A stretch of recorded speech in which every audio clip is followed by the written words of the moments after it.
Annonceurs, entrepreneurs, promoteurs et chefs d'entreprise, choisissez dès à présent votre meilleur partenaire média, Ideal Production. Ideal Production est basé à Cotonou au Bénin. Ideal Production, le partenaire exclusif de Sika TV en Afrique.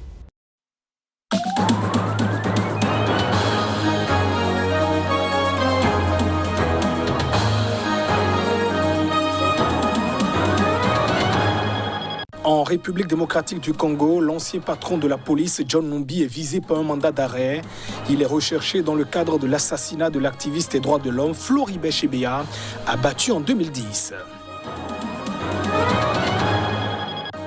Au Bénin, les populations de la commune de Banter réclament le retour de leur fils Komi Kouché. L'ancien ministre des Finances est condamné par la criette et exilé aux États-Unis. Un meeting a été organisé pour porter leur message. Et puis en Birmanie, plus de 600 personnes interpellées par la junte au pouvoir ont été libérées ce mercredi. Plusieurs centaines de personnes restent encore détenues dans le secret. Aung San Suu Kyi doit comparaître le 1er avril prochain. Voilà pour le sommaire de ce journal. Bienvenue dans cette édition. En République démocratique du Congo, l'ancien chef de la police congolaise, John Numbi, recherché par la justice, est désormais sous le coup d'un mandat d'arrêt. En fuite depuis vers l'étranger, il est recherché pour s'expliquer sur son implication présumée dans l'affaire de Floribert Chebeya, l'activiste des droits humains, retrouvé mort en 2010. Les ONG demandent au gouvernement congolais l'extradition vers Kinshasa de l'ancien chef de la police nationale, John Numbi, après sa fuite de la RDC. Il était attendu par la justice militaire le 17 mars pour s'expliquer sur son implication supposée dans le double assassinat le 1er juin 2010 de Floribert Chebeya et de son chauffeur fidèle Bazana, deux activistes des droits de l'homme. La présidence de la République, tout comme des sources militaires à Kinshasa, confirme qu'un mandat a été émis contre le général fugitif. Selon eux, il aurait trouvé refuge dans un autre pays de la région. John Numbi a été récemment cité comme le commanditaire de l'assassinat de Chebeya et Bazana par deux policiers qui disent avoir participé au crime. Le colonel Christian Ngoy Kanga Kanga et Jacques Mugabo, tous deux fugitifs du bataillon Simba, également mis en cause et qui ont été arrêtés précédemment à Lubumbashi. Figure de l'ONG La Voix des Sans-Voix, Chebeya avait été convoqué le 1er juin 2010 dans les locaux de la police à Kinshasa pour y rencontrer le général Numbi qu'il a dirigé à l'époque, lequel n'y avoir fixé ce rendez-vous. Le corps de Chebeya avait été retrouvé le lendemain dans sa voiture à la périphérie de Kinshasa. Son chauffeur fidèle Bazana, qui l'avait accompagné à ce rendez-vous, a depuis disparu et son corps n'a jamais été retrouvé. Le général Numbi n'a jamais été poursuivi. Il avait comparu en tant que témoin au procès en première instance en 2011, mais n'avait pas été appelé à la barre lors du procès en appel en 2015, qui a condamné à 15 ans de réclusion un colonel de police, Daniel Mukalai, toujours incarcéré à Kinshasa, et acquitté un capitaine. En première instance, 3 policiers avaient en outre déjà été acquittés et 3 autres en fuite, condamnés à mort par contumace. Et au Congo-Brazzaville voisin, l'opposant Mathias Zon a annoncé son intention de déposer un recours pour demander l'annulation du premier tour de l'élection présidentielle. L'opposant remet en question les résultats provisoires de la commission électorale, des résultats qui donnent donc victorieux le président sortant Denis Sassou Nguesso avec plus de 88% des voix. Proclamé aujourd'hui, est-ce qu'ils ont eu le temps de les compiler? Les ont compilés seuls. Les représentants des candidats n'ont pas participé à la compilation. Quels sont ces résultats qu'ils sont en train de donner là? Alors ça m'étonne de cette précipitation-là, ça cache quelque chose. Non seulement le vote s'est très très mal déroulé, ils ont bourré les urnes partout, ils ont ouvert des bureaux de vote clandestins, et ils ont même ouvert des bureaux de vote à domicile sur certains députés du PCT. Tout ça c'est de n'importe quoi. En plus, on donne des résultats avec le score de quelqu'un qui a disparu, paix à son âme. Notre frère vient de nous quitter. Comment donner les résultats des morts? Ça, c'est une catastrophe pour notre pays. Ce n'est pas en un jour qu'on peut compiler tous les résultats venus du Congo.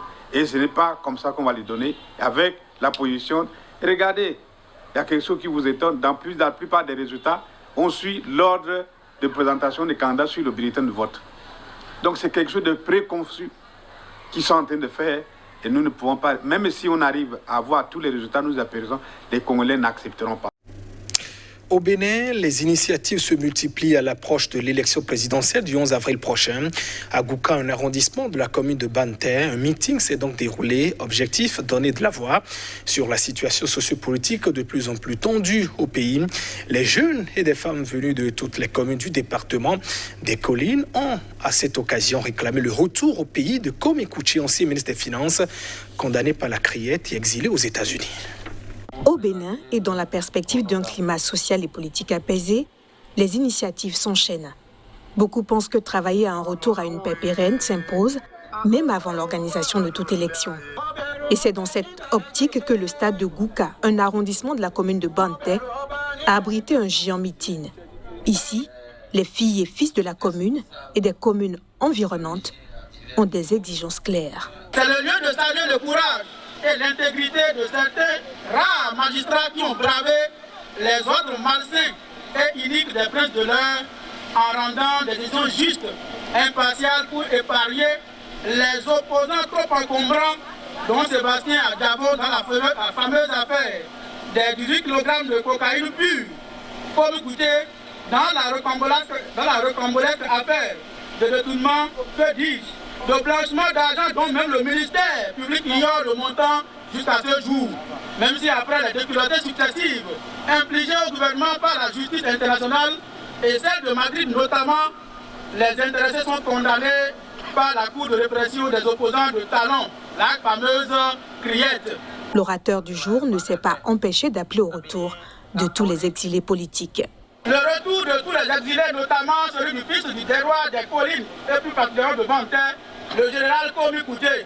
La libération sans condition de tous les détenus politiques, dont Damouré Kia Madougou. L'arrêt des provocations et des intimidations des élus locaux de la commune de Banté, ainsi que la poursuite du maire de Banté, M. Edmond Laourou Babalekon. À l'opposé des hypocrites griots qui chantent la paix à longueur de journée, alors que tous leurs comportements et ceux de leurs patrons compromettent pratiquement la vie de paix. La paix dont nous rêvons est celle qui respecte les droits humains à pour ciment la culture démocratique.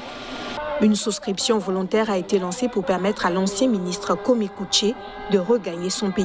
Profitons de l'occasion pour lancer une souscription volontaire dont les plus serviront à payer la caution de notre fils et pour le billet d'avion, le visa pour le retour de Kwame Kouché et pour prendre part aux élections présidentielles de 2021. Et selon les organisateurs, la collecte se poursuit jusqu'au retour effectif de l'ancien ministre natif de la région. L'historien et défenseur des droits humains franco-marocain Mahdi Manjib est en grève de la faim depuis 19 jours et sorti de prison. Il y a tout de même passé 3 mois. Le juge d'instruction a décidé de remettre en liberté provisoire l'historien et défenseur des droits humains franco-marocain Mahdi Manjib. L'annonce de sa libération a été faite par son avocat, Maître Mohamed Messaoudi. Ce dernier a précisé que la santé de son client qui était en grève de la faim depuis 19 jours était bonne, même s'il a perdu 12 kilos. Quand il a quitté en marchant la prison d'El Arshad, près de Rabat, où il avait été incarcéré après son arrestation fin décembre, Mahdi Manjib a été accueilli par ses amis et soutiens.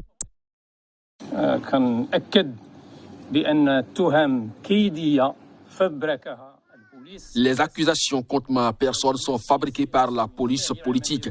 Et cette police politique doit arrêter ce qu'elle fait au Maroc. Nous avons besoin de la sécurité et pas de la police politique. Maintenant que je jouis de la liberté provisoire, je vais militer pour la libération des autres détenus.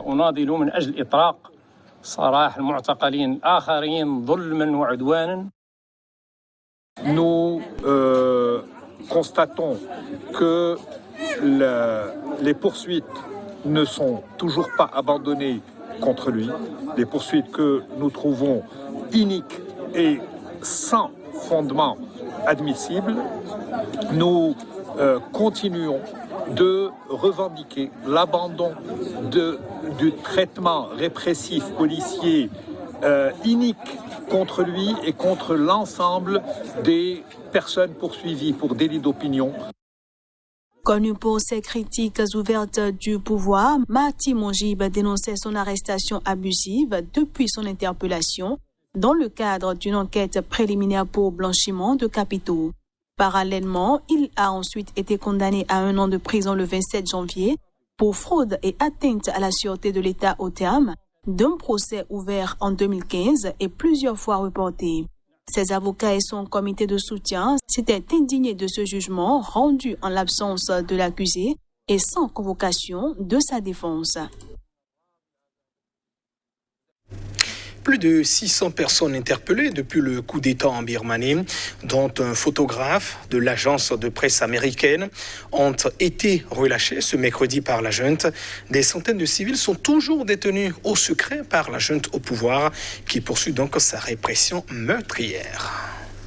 360 hommes et 268 femmes libérés de la prison d'Engsen à Rangoon, selon un haut responsable de l'établissement pénitentiaire sous couvert d'anonymat. Ils ont quitté la prison dans des bus, saluant à 3 doigts en signe de résistance, d'après des images diffusées par des médias locaux. 4 heures plus tard, Ten Sao, le photographe birman d'Associated Press, arrêté fin février alors qu'il couvrait des manifestations contre la junte, a annoncé à l'AFP sa libération. Responsables politiques, grévistes, activistes, artistes, les généraux qui ont pris le pouvoir le 1er février détiennent encore des centaines de civils, donc Aung San Suu Kyi. L'ex-dirigeante civile de 75 ans devra comparaître mercredi devant la justice. Mais l'audience en vidéoconférence n'a pas pu avoir lieu faute de connexion Internet. Les données mobiles et plusieurs réseaux Wi-Fi étant coupés depuis plusieurs jours par des militaires pour isoler le pays. Un appel à une grève silencieuse a été lancé ce mercredi et les rues de Rangoon, principale ville du pays, ou de Naypyidaw, capitale administrative, étaient désertes, avec de nombreux magasins fermés. Pour tenter d'éteindre le vent de fronde qui souffle sur la Birmanie depuis le 1er février, les militaires intensifient chaque jour leur riposte. De plus en plus de civils qui ne participent pas à la contestation, dont des femmes et des enfants, sont visés. Mardi, le porte-parole de la junte, Jao Min-tun, a fait pour sa part état de 164 victimes dans les rangs des protestataires, qualifiés de violents terroristes. Il s'est dit déterminé à réprimer l'anarchie, faisant fi des nouvelles sanctions imposées par les États-Unis et l'Union européenne. Les violences restent très vives à Mandalay, où 21 civils sont morts depuis dimanche. Et c'est la fin de cette édition. Merci de votre attention. Au revoir.